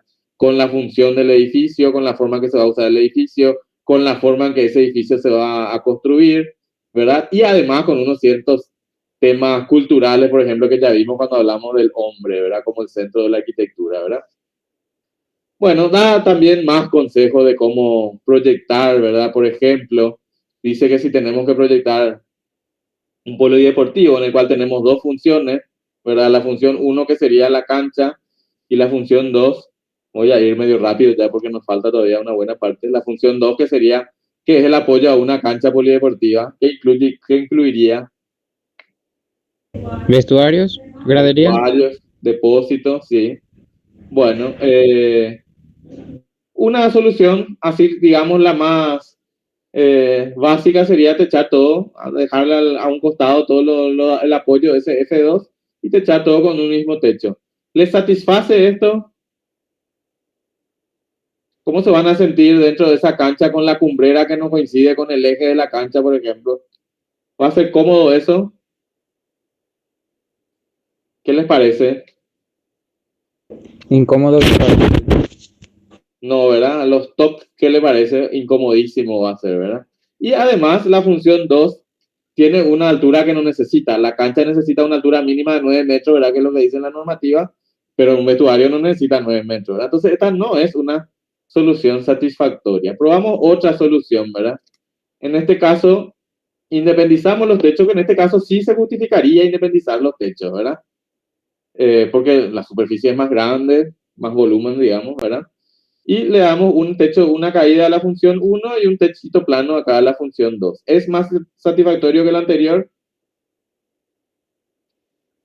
¿Qué les parece? Sí, profe. Sí, sí. Pero todavía hay ahí un tema del lenguaje de las formas. Si el eje de la cancha... A ver, un ratito que se me fue mi PowerPoint. ¿Dónde está? Si el eje de la cancha es este eje que aquí en este plano es vertical, ¿verdad? El darle una agua hacia este lado es como darle el eje, que en este caso es horizontal. Hay como una contradicción, ¿verdad? Entre los dos, entre el eje de uso y el eje de la forma, ¿verdad? ¿No les parece? Es medio raro que una parte de la cancha tenga un techo más bajo sin que coincida eso con la forma de usar la cancha, ¿verdad? Entonces nos dice Vallardo, a lo mejor esta es una solución más satisfactoria. Por supuesto que estamos simplificando mucho, ¿verdad? Esto hay que verlo otra vez después volumétricamente. ¿Qué les parece a ustedes de las tres soluciones que vimos? ¿Es esta la más satisfactoria? Pues sí, profe, porque tiene el eje por el medio, es justificado. Claro, coincide con el uso de la F1, ¿verdad? Está la altura puesta para la F2, etcétera, ¿verdad? Entonces, este tipo de recomendaciones nos hace Vallardo cuando vamos a trabajar con la plástica en la arquitectura. Relacionarla con la función, sobre todo a través de la expresividad, y relacionarla también con la forma en que va a estar construido algo, ¿verdad? Bueno, acá solemos ver este ejemplo. Este ejemplo es del taller C de hace muchos años ya. ¿Qué les parece que es esto? ¿Qué tema les parece que es? Una facultad. Sí, una institución educativa, ¿verdad? ¿Qué dicen los compañeros? ¿Qué les parece? Aparentemente es eso. Y realmente sí es eso. Es una escuela. ¿Qué les parece que hay en este volumen grande con techo plateado? Polideportivo. Polideportivo. ¿Qué les parece que hay en estos volúmenes alargados, simples, repetitivos? Las aulas. Las aulas. ¿Y qué les parece que hay en estos dos volúmenes con una forma singular? ¿Qué puede haber de singular en una escuela que merezca tener una forma distintiva? Zona de recreación, bajo techo. ¿Te parece que le vas a dar jerarquía a eso? Con una ¿Un forma diferente. auditorio? ¿Perdón, Fiorella? ¿Un auditorio puede ser? Un auditorio, así mismo. Uno de ellos es un auditorio. ¿Y el otro qué puede ser? ¿Cuál es otra cosa? ¿Cuál es otro elemento en una escuela que debería? La biblioteca, así mismo. ¿Ven cómo aquí está como básicamente ese lenguaje, esa expresividad de la que habla Vallardo? Pero ven cómo ayuda a que uno entienda la lógica de un proyecto y es más fácil así apropiarse de un proyecto de arquitectura cuando es comprensible. Es lo que nos dice Vallardo, que el juicio arquitectónico tiende más a la lógica y a la comprensión que al sentimiento o a simplemente lo estético, ¿verdad? Bueno, estas son las recomendaciones de Vallardo entonces con respecto a plástica y función, trabajar juntas, recordar el tema de la expresividad. Por último, habla Vallardo de la que él considera la coordenada universal más importante, que es la coordenada de la economía. Y aquí tenemos que aclarar que cuando hablamos de economía no hablamos de comprar o poner lo más barato, sino que hablamos de la definición correcta de economía, que es la de la utilización racional de unos recursos que son escasos. Vivimos en un planeta Tierra que cuenta con una, qué sé yo, cantidad limitada de materia. No podemos agregarle materia a la Tierra. Entonces los recursos son naturalmente escasos. Y por otro lado, las necesidades, ¿cómo son? ¿Qué les parece? Si los recursos son escasos, las necesidades son, o los deseos son Ilimitados. ilimitados, ¿verdad, Fiorella? Todo queremos, ¿verdad? Entonces, Bayardo nos dice que la arquitectura debe responder a esto con una utilización racional de los recursos. Sobre todo porque Bayardo ve este mundo así dividido en dos, ¿verdad? Por un lado, el de la izquierda, el mundo de la opulencia, de la prodigalidad, del despilfarro, conviviendo con el mundo de la derecha, ¿verdad? De la gente que apenas sobrevive, de la gente que tiene que vivir de la basura, de recuperar lo que se tira a la basura, de gente que vive apiñada. Y esto le parecía a Bayardo que era una inmoralidad. Que existiese esta arquitectura así del despilfarro para Bayardo era una inmoralidad. Sobre todo, decía él, para nuestros países que tienen la mayoría de sus necesidades básicas insatisfechas. Él no está predicando para los países del primer mundo en aquel momento, ¿verdad? No habla de ello, pero dice que esto en un país en vías de desarrollo con muchas necesidades humanas no satisfechas, esto es una inmoralidad. Entonces la economía para Bayardo, que es la utilización racional de los recursos, es una forma de moral social. Y como todos los arquitectos que están dentro de este movimiento moderno racionalista, Bayardo tiene su fuerte preocupación social.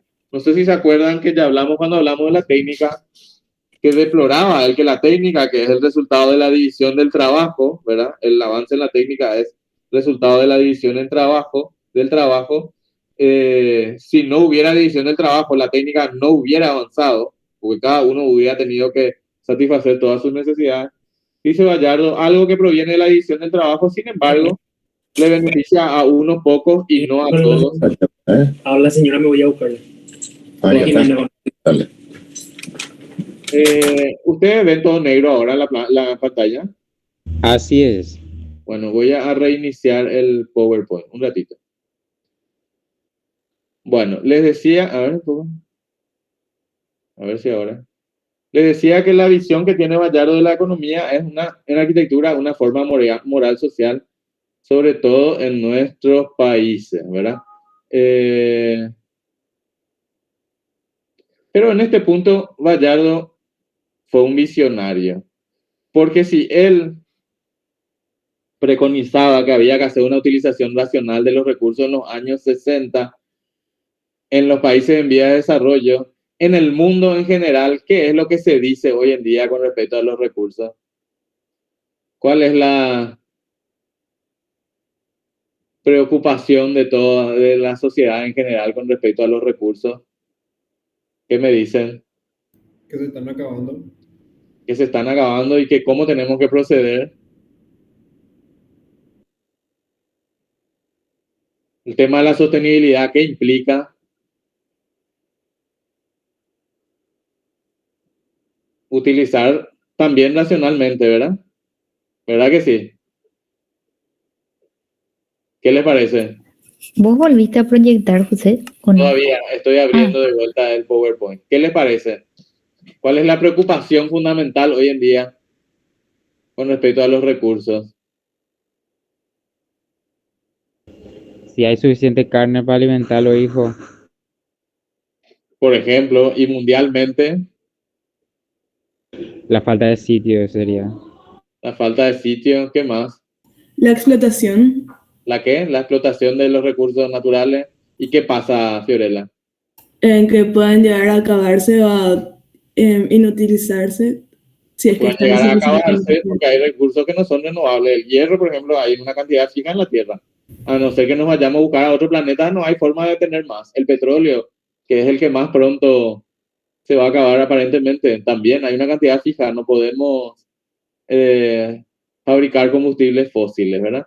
Entonces, resulta que eso que para Bayardo era simplemente una forma de moral social o nada menos que una forma de moral social, hoy en día la utilización racional de los recursos, ¿qué le parece que es? Es una urgencia, ¿verdad? ¿Verdad que sí? Sí, ¿verdad? Y de hecho eso es lo que vemos en todos lados, una preocupación por utilizar racionalmente los recursos, una preocupación por no hipotecar los recursos de las generaciones que nos van a seguir, es lo que llamamos sostenibilidad, ¿verdad? No dejarles sin recursos, y también una preocupación por cuidar la tierra de este tema de que la utilización irracional de los recursos hace que llenemos la tierra de residuos, ¿verdad? Entre esos residuos, por ejemplo, el anhídrido carbónico que sube a las capas altas de la tierra y produce el efecto invernadero, etcétera, etcétera, ¿verdad? Si bien Bayardo había puesto la economía, o sea, la utilización racional de los recursos como el tema principal de las coordenadas universales, su preocupación era transformar la arquitectura contra los excesos de la plástica y la función y contra la vanidad de arquitectos y comitentes. Sin embargo, hoy en día nos damos cuenta que esta preocupación de la economía en la arquitectura es una urgencia para todo el mundo, no solamente por el tema de un tema moral de ir contra los excesos de la plástica, de la función, de la mala distribución de los recursos, sino que porque no nos queda otra alternativa. ¿No les parece? ¿Verdad que no nos queda otra alternativa más que utilizar racionalmente los recursos? Y no solamente en los países en vía de desarrollo como el nuestro, en todo el mundo, ¿verdad? O sea que yo, desde mi punto de vista, este punto fue visionario en este punto Bayardo fue visionario. Nos advierte Bayardo contra ciertas deformaciones en la arquitectura, por ejemplo, darle excesiva importancia a la función sería alargar la pata de la función, por ejemplo, que produce catástrofes a veces, ¿verdad? Esto que estamos viendo, no sé si alguien reconoce, esto es la sede del Lloyd's de Londres, de los años 80 del siglo pasado. El arquitecto fue Richard Rogers, reconocido así por su estética, esta high-tech, entre comillas, ¿verdad? Bueno, este edificio costó carísimo, en ese momento $600 millones, casi le hizo quebrar a Lloyd's. Por supuesto, sí tuvo un edificio icónico ahí en el centro de Londres, pero la justificación que daba para este proyecto Richard Rogers era que, ahí le ven, no se entiende bien cuál es, pero es este que está acá, ¿verdad? Todas las instalaciones por fuera, los equipos de aire acondicionado por fuera, las grúas para subir el mobiliario, etcétera, etcétera. Esta forma así extraña es ese edificio, ¿verdad?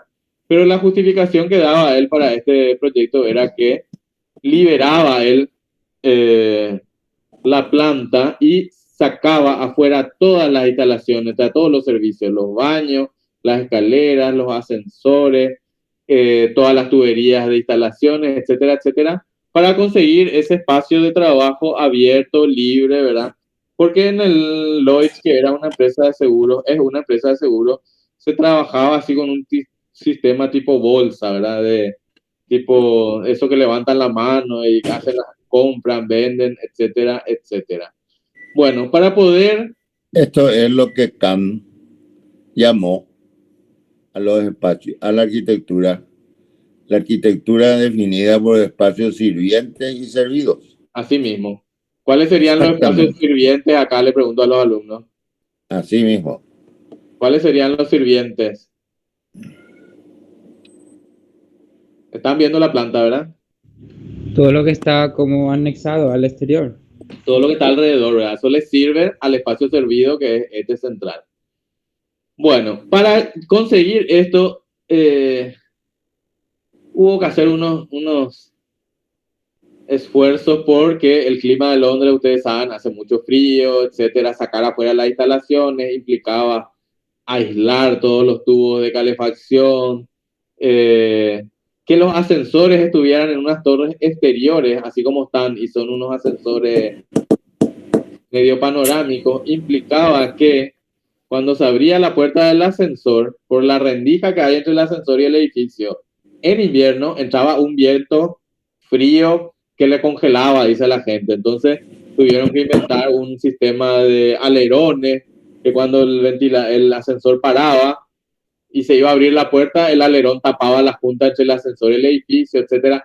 Requirió todo un esfuerzo tecnológico este edificio que lo hizo tan caro, ¿verdad? ¿Y qué pasó con este edificio? que a finales de los años 90, a comienzos de este siglo, se computarizó, se informatizó todo el sistema de trabajo dentro de el tema de los seguros, y este espacio central grande, único, quedó obsoleto. O sea, ese es el primer riesgo que uno cumple dándole excesiva importancia a la función. Que la función puede variar o puede quedar obsoleta y nos quedamos con nuestro proyecto prácticamente inservible porque demasiado le dimos importancia a la función, ¿verdad? Bueno, esto es algo contra lo que hay que, algo de lo que hay que cuidarse, dice Vallardo, la preponderancia o el excesivo énfasis en la función. Otra cosa contra la que hay que cuidarse son los efectos de la plástica, ¿verdad? Los excesos de la plástica, por ejemplo, a ver, vamos a irnos al mal ejemplo, este que está acá a la izquierda. ¿Qué edificio es este de acá a la izquierda? ¿Conocen? ¿Conocen esos edificios, ese par de edificios?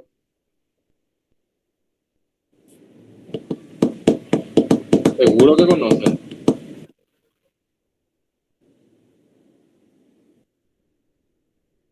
¿Están viendo? Estos mismos empresarios, entre comillas, que estás mostrando vos, están planteando atrás de esto un edificio de 50 pisos. A la pucha. Para que sepas. Bueno. Y para que sepan ellos. Sin subsuelo porque hay agua en ese lugar. Sí.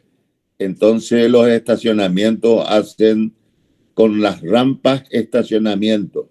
Es decir, son las rampas que no tienen más de 7-8% de pendiente.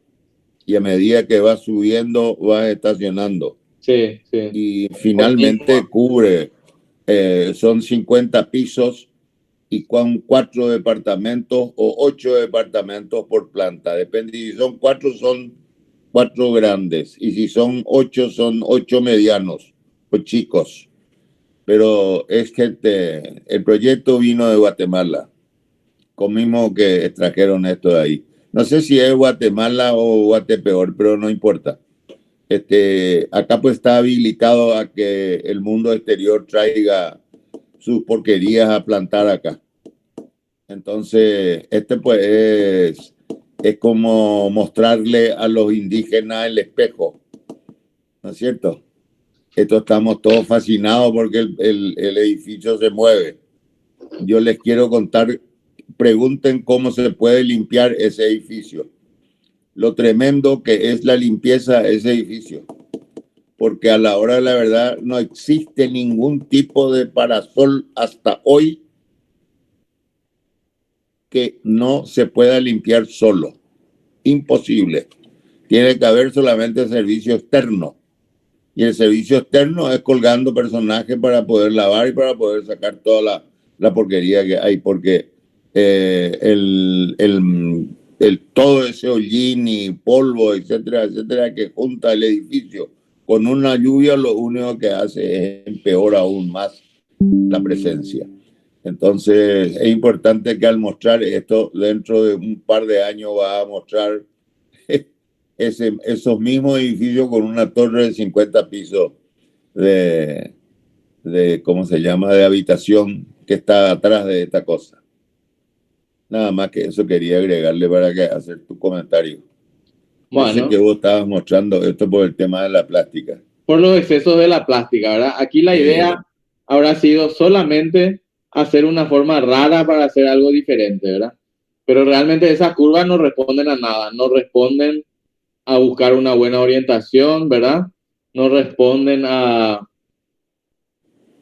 qué sé yo, a buscar buenas vistas, no responden al sistema constructivo, a facilitar, a nada, ¿verdad? Es solamente un recurso plástico que seguramente que si Vallardo estuviera vivo y viera esto, se volvería a morir seguramente, ¿verdad? Le hubiera caído como en bolsa.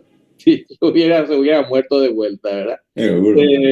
Y además estas formas así banales, superficiales. ¿Por qué es superficial? Porque no tiene nada que ver con ningún problema realmente arquitectónico, ¿verdad? No tiene que ver con la función, no tiene que ver con la orientación, con la adecuación al sitio, con lo estructural, ¿verdad? Con nada que ver con eso. Y además crean problemas. Ustedes saben, ¿verdad? Que las formas curvas enfrentadas a la luz del sol, las formas cóncavas, concentran los rayos, ¿verdad? ¿Saben eso? Habrán dado en óptica en el colegio y también en la facultad. Entonces hay unas zonas ahí frente al Paseo de la Galería en el cual murió toda la vegetación porque se le concentra el calor en ciertas horas, el calor de los rayos que se reflejan y que esta fachada cóncava concentra en un lugar. Esto es algo Todo lo que sucedió. pretendieron plantear con el edificio ecológico está ahí en planta baja, en la parte de abajo. Sí, no tiene nada que ver una cosa con la otra, ¿verdad? Sí. Bueno, además de que si uno se va primero, luego que uno se va y se pierde, ¿verdad? Está tan mal diseñado que no te perdés. Después que abajo, mirando desde abajo, hay como 5 edificios diferentes por ahí, ¿verdad? El shopping parece un edificio, no tiene una entrada clara, ¿cierto, Enzo? El estacionamiento parece otro edificio, las torres parecen otro edificio. El acceso a las torres es lamentable. No sé si se fijaron alguna vez. Unas puertitas ahí que parecen la puertita de la entrada a la casa del ratón Jerry, en Tom y Jerry, ¿verdad? Comparado con la escala del edificio, ¿verdad? Bueno. Contra estos excesos de la plástica también nos reclama Vallardo, ¿verdad? A ver qué más, otra. Y también contra el exceso de la economía, ¿verdad? Dice Vallardo que la búsqueda de la belleza es algo innato al ser humano y que en todo lo que hacemos, ¿verdad? En la jarra que compramos vamos a elegir la más linda siempre, ¿verdad? Si tienen más o menos un precio razonable, ambas, ¿verdad? En la mochila que compramos, en todo lo que sea el ser humano en su vida diaria busca rodearse de belleza y por lo tanto la arquitectura con más razón, ¿verdad? Tiene que estar pensada teniendo en cuenta esa búsqueda de la belleza del ser humano. Y hacer esto, como hace nuestro Ministerio de Urbanismo, Vivienda y Hábitat, solamente justificando desde el punto de vista de que esto es más barato, esto para Vallardo también es un error y un error gravísimo, ¿verdad? A esto le llama la pobreza expresiva, ¿verdad? Hacer esta arquitectura así pobre, pobrísima, justificándose en lo económico. Algo más cercano de la facultad, no sé si reconocen este edificio, los que entran al campus por la ruta Mariscal Estigarribia seguramente reconocen, ¿verdad? Estas aulas son de la Facultad de Economía, que es una simple resolución constructiva y básicamente funcional, ¿verdad? Sin ningún pensamiento hacia una búsqueda de la belleza. Contra esto también está Vallardo. Está contra los excesos de la plástica, está contra los excesos de la función y está contra la carencia total, o sea, los excesos de la economía que producen esta pobreza expresiva. Porque además dice Vallardo que lo que hace que un edificio permanezca en el tiempo finalmente no es la función que queda obsoleta, ¿verdad? No es la técnica ni el uso, ¿verdad? Que van quedando obsoletos, sino que es ese aspecto plástico, la belleza, ¿verdad? Como ejemplo vemos aquí dos construcciones que ya tienen más de 2000 años ambas. Realmente no sé si el Partenón sí tiene 2300, 2400 años. Este edificio de aquí, ¿qué es? A ver, Álvaro, esta serie de arcadas, ¿qué es? Para conducir las aguas desde la montaña hasta el sitio. Sí, ¿dónde está este específicamente? Segovia, creo haber visitado Sí. una vez ahí. De Segovia, ¿cómo que creo? Tenés que saber bien ya vos, Álvaro, si vivía en Madrid. Bueno, sí, este es el acueducto de Segovia. Ya no se usa para agua, para llevar agua a Segovia, pero sigue siendo bello y se lo respeta, ¿verdad? Y el Partenón sigue siendo bello, ¿verdad? Habrá sido más bello cuando estaba completo y cumplía su función allí religiosa, pero sigue siendo bello hoy en día. Al final, entonces, dice Vallardo, el valor permanente de la arquitectura es el aspecto de la belleza. Bueno, nos da unas recomendaciones, Vallardo, con respecto a la economía en la arquitectura, o sea, utilizar racionalmente, ¿verdad? Vamos a ver rápidamente. Exigir racionalidad en el diseño, ¿verdad? Tratar de evitar los caprichos. Pensar la obra en términos constructivos. No pensar simplemente en términos abstractos, ¿verdad? No pensar que va a ser un cilindro que se intersecta con un paralelepípedo, sino pensar en una estructura de hormigón armado de tal forma que cuyos cerramientos verticales se van a cerrar con tal cosa, ¿verdad? Porque ese pensamiento en formas abstractas después hay que llevar a cabo, hay que construir y hay que usar un sistema constructivo y a lo mejor cuesta compaginar ambas cosas. Vemos cuántos edificios con paredes curvas en Asunción, hay unos cuantos, sin embargo, la realización del revoque deja mucho que desear, ¿verdad? Entonces eso como que le arruina al edificio el hecho de no haber sido pensado ya desde el punto de vista constructivo, porque es más complicado, obviamente, hacer un revoque curvo, ¿verdad? Y que salga bien.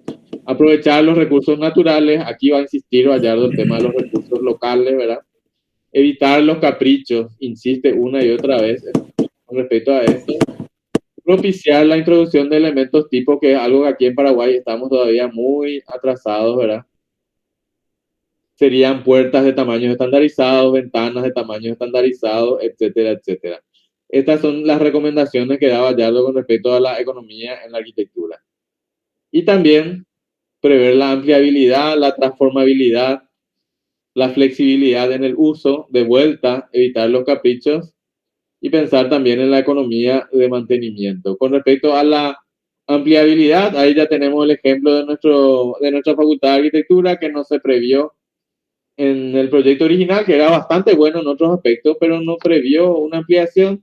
Entonces todo lo que se le está agregando, que se está haciendo así también hay que reconocer con poca visión de conjunto, ¿verdad? Queda todo como parche y mal agregado. Por ejemplo, eso de salir, ahora se abrió uno de los talleres, el taller A, para ir a la cantina, pero uno sale ahí por ese eje y se topeta con el baño ahí a 1 metro.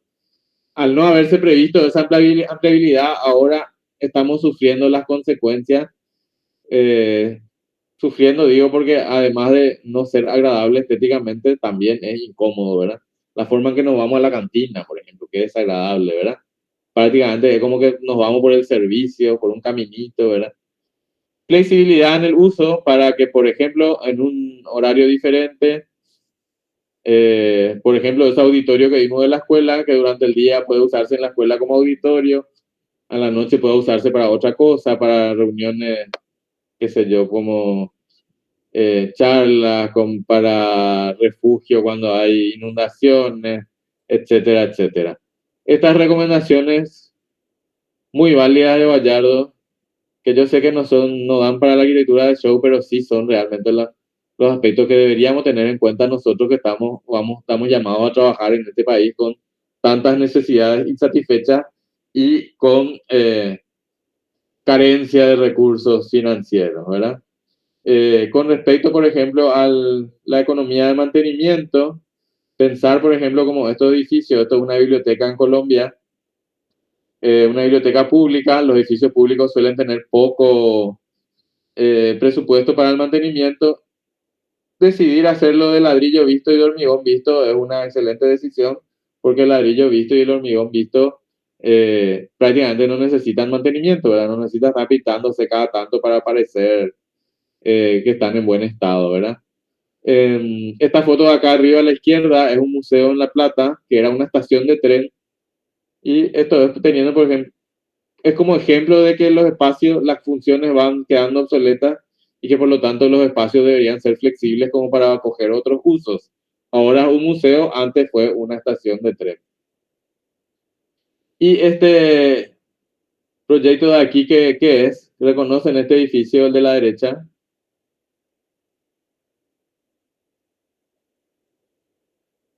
¿Reconocen? Seguro que sí, ¿verdad?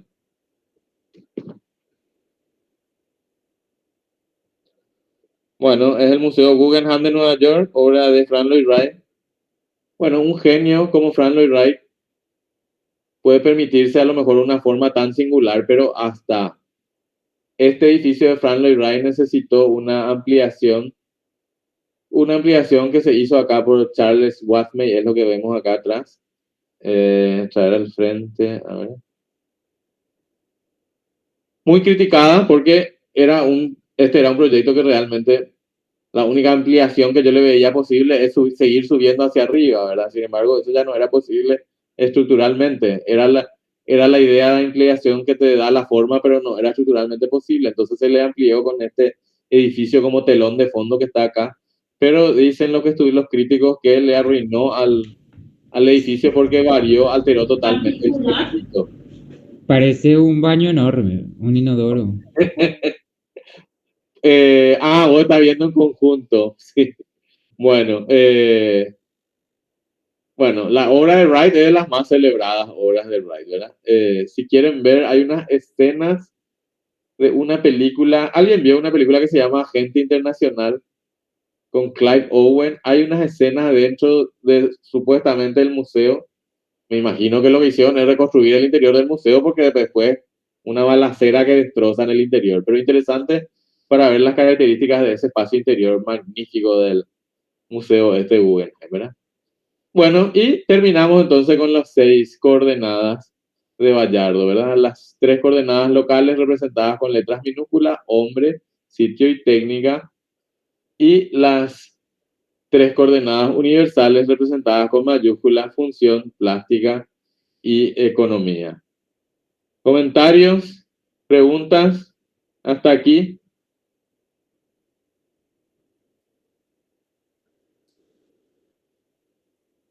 Josías, Marina, Jimena, estoy leyendo los nombres que veo. Fiorella, ¿algún comentario? ¿No? ¿Les parece útil esto de las 6 coordenadas para proyectar ahora en la facultad?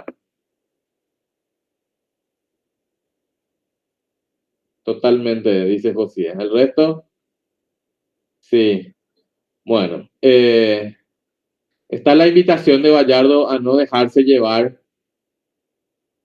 por esas deformaciones de la plástica. Yo le invitaría también a no dejarse llevar por toda la frivolidad de la sociedad del espectáculo y del derroche que vivimos, ¿verdad?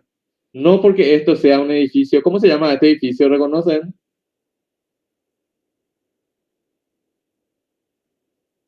No me acuerdo el nombre. ¿Cómo se llama este? ¿Dónde está? Dubái, no, Barcelona no es. No, no es el de Barcelona. Creo que es de Dubái. Dubái. Bueno, el edificio 7 estrellas, Hotel 7 estrellas, bueno. No porque un edificio sea grande, tenga una forma estrafalaria, use unos materiales carísimos. No por eso es buena arquitectura. Ustedes ya tienen que cambiar su visión, no dejarse llevar por la sociedad del show, del espectáculo, de la tontería. Ustedes tienen que desarrollar un pensamiento crítico propio, ir más allá de simplemente quedar así deslumbrados con el show económico, ¿verdad? Y analizar racionalmente los proyectos para ver si son o no son buena arquitectura. Porque hay como un bombardeo de esto y bueno, la persona que no está formada a lo mejor ve esto y se maravilla porque qué sé yo, nos impresiona lo grande, nos impresiona lo caro, ¿verdad? Pero no necesariamente eso es buena arquitectura, ¿verdad? No necesariamente esta locura que están haciendo en Dubái de este barrio con forma de hoja de palmera es lo bueno en arquitectura o en urbanismo. De hecho, esto es un gasto, pero un derroche de recursos. Y Esto ya es soberbia, profesor, para destacar soberbia. entre ellos. Asimismo, soberbia y además se está hundiendo, que es peor todavía, ¿verdad? Pero no es esto hacia lo que tenemos que apuntar, menos todavía nosotros que vivimos aquí en un país con muchas necesidades insatisfechas, con carencia de recursos económicos cada día. Yo les diría que miren las portadas de los diarios en internet todos los días, última hora, a veces, y vean las escuelas que se caen, la gente que da clases bajo árboles, los hospitales que no tienen equipos, etcétera, etcétera, y que nos ubiquemos en el país en el que vivimos y que seamos unos arquitectos conscientes de la situación en la que estamos y que no nos dejemos impresionar porque realmente este tema del mercado inmobiliario es de una banalidad, de una frivolidad increíble y le va a tocar trabajar, ¿verdad? Ahora mismo estoy con unas viviendas, a ver, ese proyecto que quieren hacer como una ciudad lineal cerrada en medio del desierto, no conozco, José. Voy a investigar un poco a ver. No conozco, entonces no tengo una opinión. ¿Vos qué opinión tenés? Profe, esa ciudad lineal lo más rescatable es su medio de transporte. que va a ir muy rápido, a ir en una línea recta y se va a poder llegar a diversos sitios con esa forma. Bueno, voy a leer un poco, a interiorizarme. Pero vivimos, ¿verdad?, en esta época de que lo que impresiona es el show, el espectáculo, el derroche, pero yo les invito a ustedes a ser diferentes, ¿verdad? A usar la racionalidad, a analizar. En el desierto saudí, dice, voy a investigar. Y sí, ¿verdad? Tiene que ser por ahí, ¿verdad? A pensar en todos y no solamente en el capricho de unos pocos, a dejar de lado esa cosa tan pueril de querer impresionar o de querer presumir, ¿verdad? Ya somos todos adultos, ¿verdad? Se supone. En el trabajo profesional van a estar bombardeados, sí, por eso, pero mantengan ustedes su postura crítica, racional, no se dejen impresionar por estas cosas. El proyecto que estamos viendo aquí a la izquierda es Ren Koolhaas de nuevo, proyecto de la televisión pública china. El de abajo a la derecha ya tiene 50 años, creo, ¿no? Estará por cumplir, tendrá 40, 30 años. Ministerio de Finanzas en Francia, en París. Se ve este edificio en una de las entregas de Misión Imposible y coexiste todo ese derroche con este derroche, por ejemplo, Torres Paseo La Galería, Torre Aviadores, coexiste con esto que tenemos en nuestro país, ¿verdad? Gente que vive de la basura, en la basura, y bueno, tenemos que tomar una postura, ¿verdad? Y la arquitectura buena no necesita de ese show, ¿verdad? En la próxima clase vamos a ver un poco ejemplos de buena, excelente arquitectura realizada con una... Ese es un arquitecto africano. Sí, este Es proyecto... buenísimo la resolución. Esto está en Burkina Faso, un país que antes se llamaba, cuando yo era chico, se llamaba Alto Volta, ¿verdad? Este arquitecto africano ganó el Pritzker hace ¿cuántos años? 1 o 2 años, ¿verdad?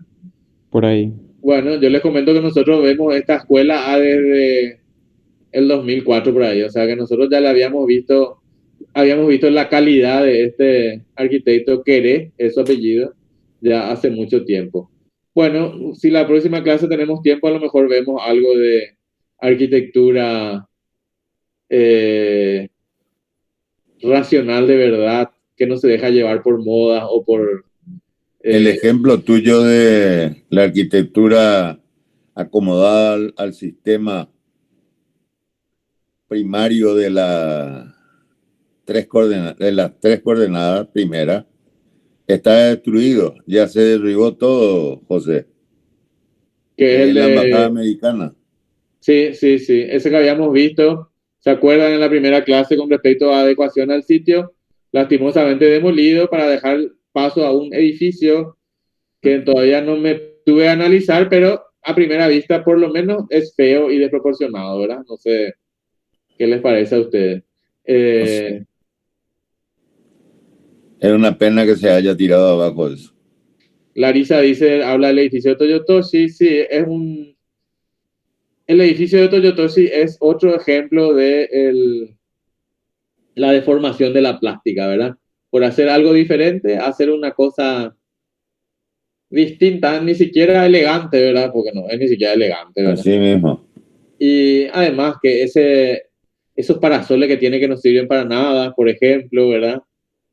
Yo le criticaría también al edificio de Toyotoshi. Ese bloque bajo tiene prácticamente una manzana de superficie y no tiene iluminación.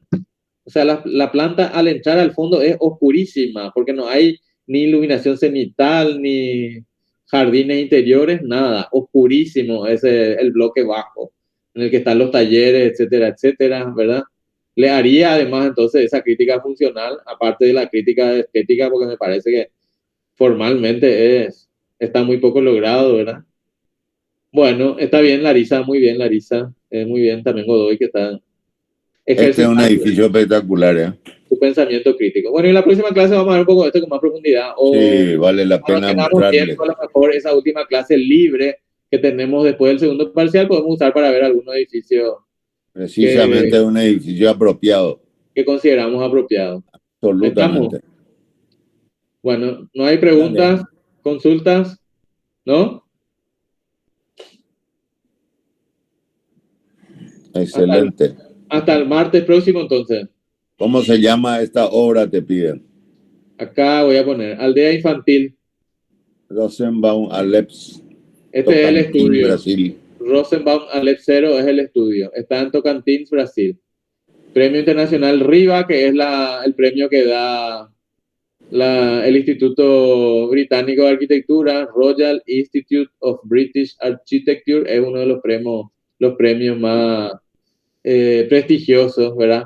Este premio RIVA es a una obra. El premio Pritzker es a la labor de una vida, ¿verdad? Son diferentes, ¿verdad? Este RIVA es el más prestigioso de obras, con el Mies van der Rohe, por ejemplo. Vamos a continuar hablando de estos temas. Ahí el compañero Josías ya les pasó el link si quieren analizar ya el edificio y después hablamos en nuestra última clase del semestre sobre estas obras, ¿sí? Ok. Hasta el martes.